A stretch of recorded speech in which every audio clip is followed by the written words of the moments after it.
Welcome to my channel Diversion. This video is going to be jam-packed with information from beginning to end to make vehicle cargo missions easier for you, so you can make more money.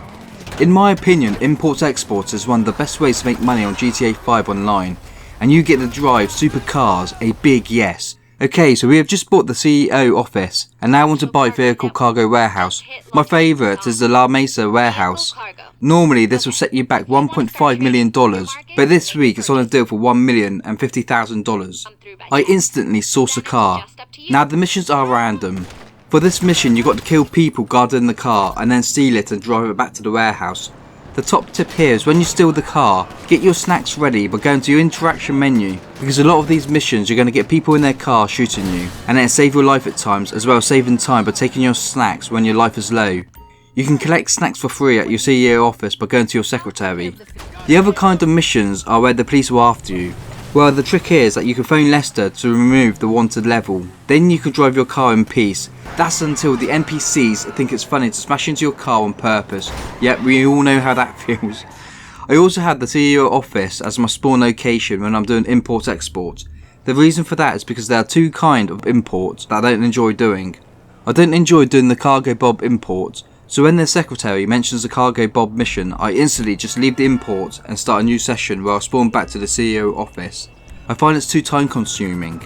Another mission I don't like doing is the one where there's an amateur that steals a car and the police are chasing him. Once again, too time consuming, and I just leave. Any mission where the car you got to steal is moving fast, I just leave. I don't want to spend 10 minutes chasing a car down, not when there are other fun ways of collecting a car. You don't lose money when you just leave an import, so I'll just leave if there's a mission I don't like.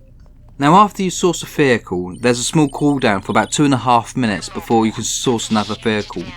Now your aim is to collect the cars, but only sell the top range vehicles. That's because altogether there are 32 cars. There are 10 standard cars, 10 are mid-range cars, and 12 that are top range cars. The top range cars sell for a lot more money, so if you never sell a standard or mid-range car, then eventually when you source a car, it's always going to be a top range car.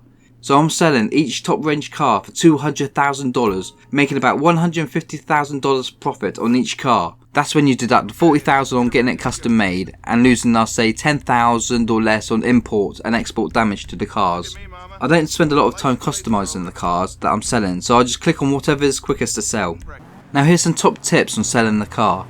If you're the only player on session, then you get 4 waves of enemies. What I do in this situation is I buy an armoured Kuruma. Watch what I do here. I park the armoured Kuruma just around this corner. I then go back to my top range car and then park it here. This is now the right distance for it to alert the enemies and the car safe. They shoot your car, so get in the Kuruma, which is bulletproof, and take out the enemies. Like I said, there'll be 4 waves. Once you wipe them out, then get in your top range car and you have no enemies to worry about. If you have online players in the game, then you don't get these 4 waves of enemies to worry about. But even more dangerous are the online players with their jets and depressors. I always do solo sessions.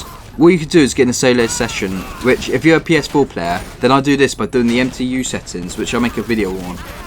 Once you get in that solo session, you can then invite a friend, and if that friend doesn't join your CEO, then you can sell a car with no problems.